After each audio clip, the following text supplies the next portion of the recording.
তবে এই রুমের অবস্থা থেকে মনে হচ্ছে এখানে মানুষের আসা যাওয়া রয়েছে। রুমের একপাশে একটা ওয়াশরুম থাকলেও তাতে কোনো বালতি বা মগ নেই।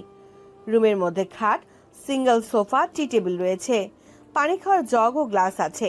এই বিপদের সময় এমন সুযোগ সুবিধা দেখে মেহেক ভাবছে ওর বাবা হয়তো ওকে কোনো হোটেলে নিয়ে এসেছে। মেহেক ঘুমের মধ্যে ছিল, সেজন্য টের পায়নি। এজন্য হয়তো ওর বাবা ওকে জাগায়নি। বাবা বাবার ওকে এখানে আনতে না জানি কত কষ্ট হয়েছে। কথাটা ভাবতেই খারাপ লাগছিল। বাবা হয়তো কোথাও গেছে বা পাশের কোনো রুমে আছে, ঘুম ভেঙে গেলে নিশ্চয়ই ওর রুমে এসে পড়বে। মেহেক রুমের মধ্যে পায়চারি করছে আর ভাবছে। টিকটিক করে ঘড়ির কাঁটা ঘুরছে। সময় সেকেন্ড, মিনিট, ঘন্টা পার হয়ে গেছে, এখনো সিকান্দার মির্জার কোনো খবর নেই।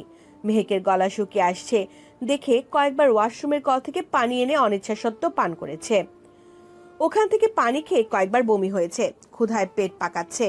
মেহেকের শরীর দুর্বল হয়ে পড়েছে। দুপুরের পর থেকে কলেও পানি নেই। মেহেক বমি করে এমনিতেই ক্লান্ত হয়ে গেছে। এর মধ্যে না খাওয়ার কারণে শরীরে বিন্দুমাত্র শক্তি অবশিষ্ট নেই। মেহেক বুঝতে পারছে না একদিন না খেলে কারো এত খারাপ লাগতে পারে কি করে। আগেও তো বাবার সাথে রাগ করে কতবার না খেয়েছিল, তখন তো এমন লাগেনি। মেহেকের মনে হচ্ছে ক্ষুধায় মারা যাবে। সকাল থেকে রাত হয়ে আসছে, এখনো সিকান্দার মির্জার কোনো খোঁজ খবর নেই। মেহেক বিড়বিড় করে বলছে, আচ্ছা বাবা এখনো আসছে না কেন? সে আবার প্রিন্সের হাতে ধরা পড়ে যায়নি তো? একবার যদি বাবা ভুলেও প্রিন্স মাহমুদের মতো জঘন্য লোকটার হাতে ধরা পড়ে, তাহলে ওই লোক আমার বাবাকে বাঁচতে দেবে না। আল্লাহ, তুমি ওই শয়তানের হাত থেকে আমার বাবাকে ও বোনকে রক্ষা করো। একটা লোকের জন্য আমার জীবনটা আজ তছনছ হয়ে যাচ্ছে। ওই লোকের কাছে থেকে পালাতে গিয়েই তো এখানে ফেঁসে গেলাম। বাবা হয়তো রাতের মতো আমার জন্য খাবার আনতে গিয়ে বিপদে পড়েছে। শুধুমাত্র রাক্ষসটার জন্য আমাকে না খেয়ে থাকতে হচ্ছে। ক্ষুধায় পেট পাকাচ্ছে, তবু কিচ্ছু খেতে পারছি না। প্রিন্সের ভয়ে আমাকে বাঁচাতেই হয়তো বাবা এখানে আমাকে আটকে রেখেছে। মেহেক একা একা বিড়বিড় করে কথাগুলো বলছে। মেহেকের মনে হচ্ছে আর কিছুক্ষণ না খেয়ে থাকলে ও দাঁড়িয়ে থাকার শক্তিটুকু পাবে না। আগে বাবার আদর না পেলেও মনও আমি খারাপ তো ছিলাম না। সে সময় আমরা দুজনে দুজনের জন্য যথেষ্ট ছিলাম। কখনো না খেয়ে থাকতে হয়নি। বোনকে বুকে জড়িয়ে ধরলেই এক নিমিষেই সকল ক্লান্তি দূর হয়ে যেত। কিন্তু যেদিন থেকে আমার জীবনে প্রিন্স মাহমুদ নামের এক রাক্ষসের আগমন ঘটে, সেদিন থেকে সব শান্তি শেষ হয়ে গেছে। আমার পুতুলের মতো বোনটা পর্যন্ত ওই লোকের জন্য আমার কাছে থেকে দূরে সরে গেছে। ওই লোকের কখনো ভালো হবে না। প্রিন্সের মতো নিকৃষ্ট মানুষের মৃত্যু হলেই খুশি। প্রিন্স মনকে মেহেকের কাছে থেকে দূরে সরিয়ে ওর বুকের ভিতরে যে আগুন জ্বালিয়েছে, তা শুধু প্রিন্সের কিছু হয়েছে যেদিন শুনতে পাবে সেদিনই মেহেকের মনের আগুন নিভবে, তার আগে না। হায়রে নির্বোধ মেহেক। সে যাকে গালমন্দ করছে সে প্রিন্স ওদিকে ওকে খুঁজতে খুঁজতে অস্থির হয়ে যাচ্ছে। ঠিক মতো খাওয়া দাওয়া পর্যন্ত করছে না। মেহেক কোবরার থেকে কিভাবে বাঁচবে তা চিন্তা করে রাত কাটছে। সেই মেহেক কিনা ওরই ক্ষতি চাচ্ছে। 3 দিন পর। সময় মানুষকে কতটা বদলে দিবে তা কেউ বলতে পারে না। এক সময় নরম বিছানায় যে মানুষের শুয়ে অভ্যাস, সময়ের পালা বদলে সে আজ মাটিতে ঘুমায়। সময় মানুষকে সবকিছু শিখিয়ে দেয়। তাই তো যে মেহেক একদিন মন মতো খাবার না পেলে নাক ছিটকাতো, বুয়ার রান্না ভালো না হলে খাবার ফেলে দিয়েছে কতবার। সে আজকে একটু খাবার ও পানির জন্য হাহাকার করছে।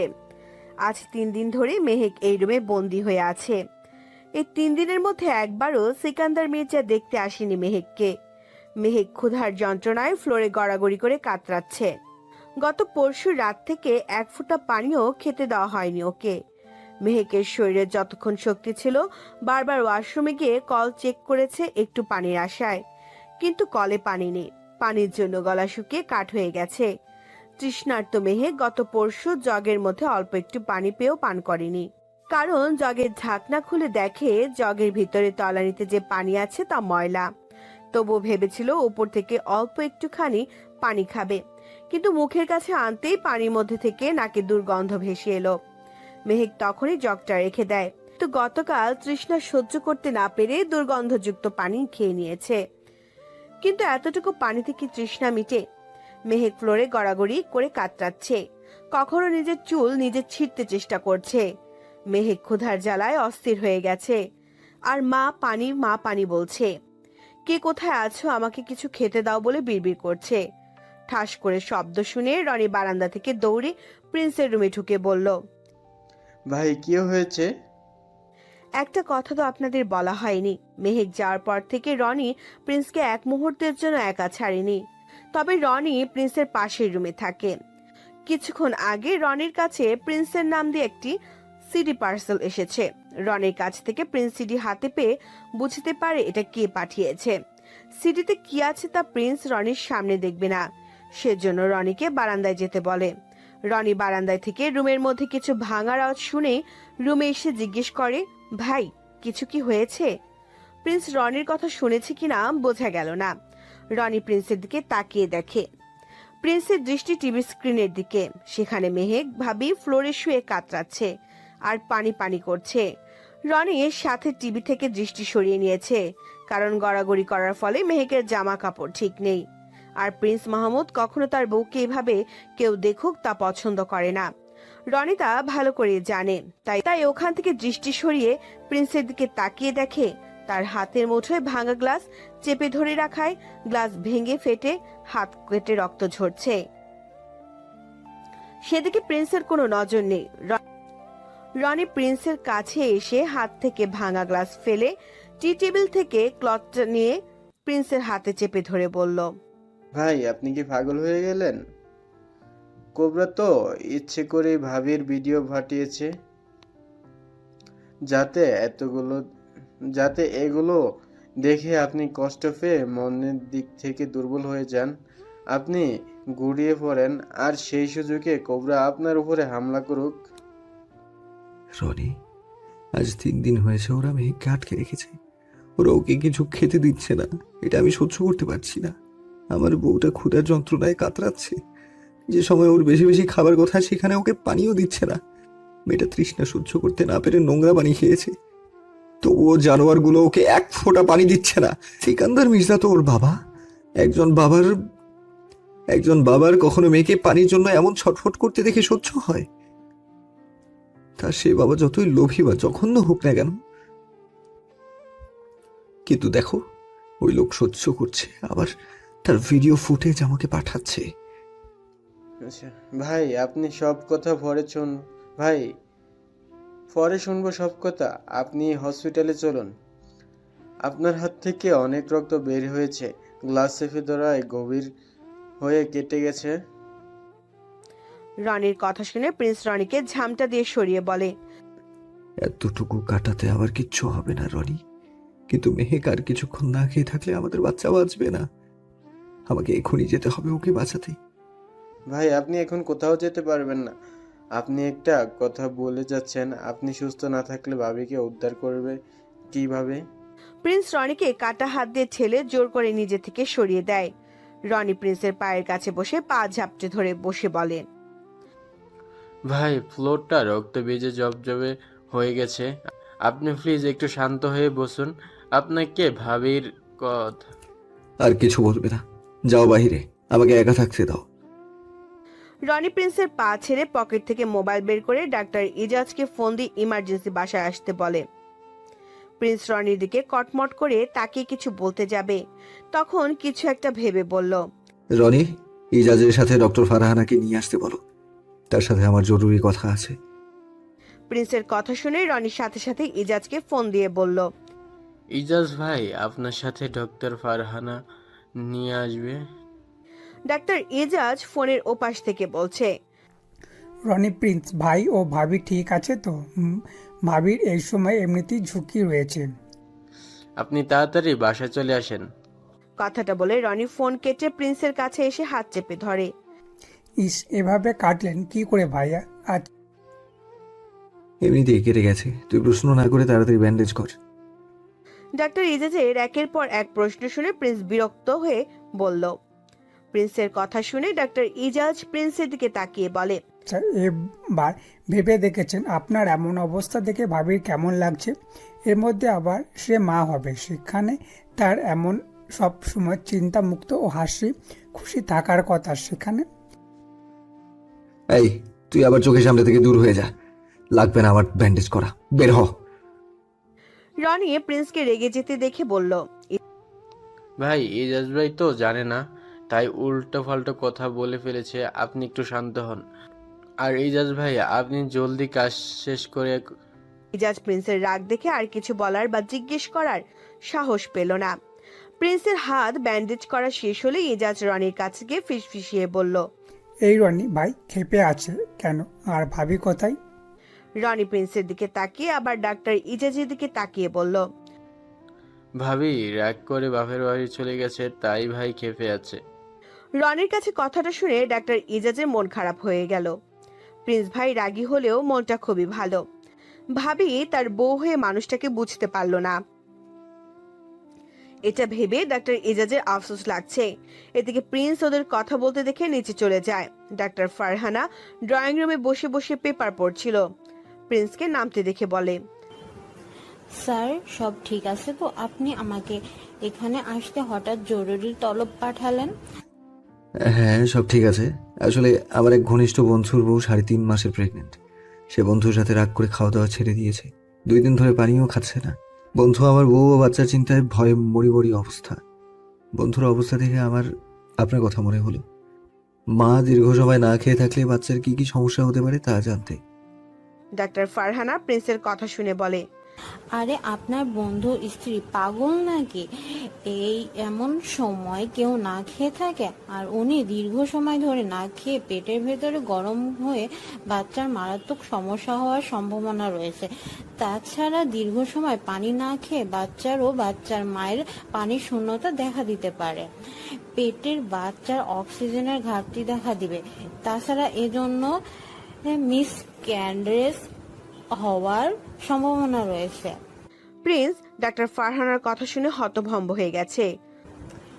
আপনি বললেন আপনার বন্ধুর বউ নিজে একটা রুমে বন্দি করে রেখেছে। স্যার বিষয়টি হেলাফেলা না করে গুরুত্বের সঙ্গে বিবেচনা করা উচিত। এই সময় মেয়েদের হরমোন ওঠা নামার কারণে কেউ কেউ খিটখিটে মেজাজের হয়ে থাকে, কেউ কেউ তো কয়লা মাটিও খেতে চায়।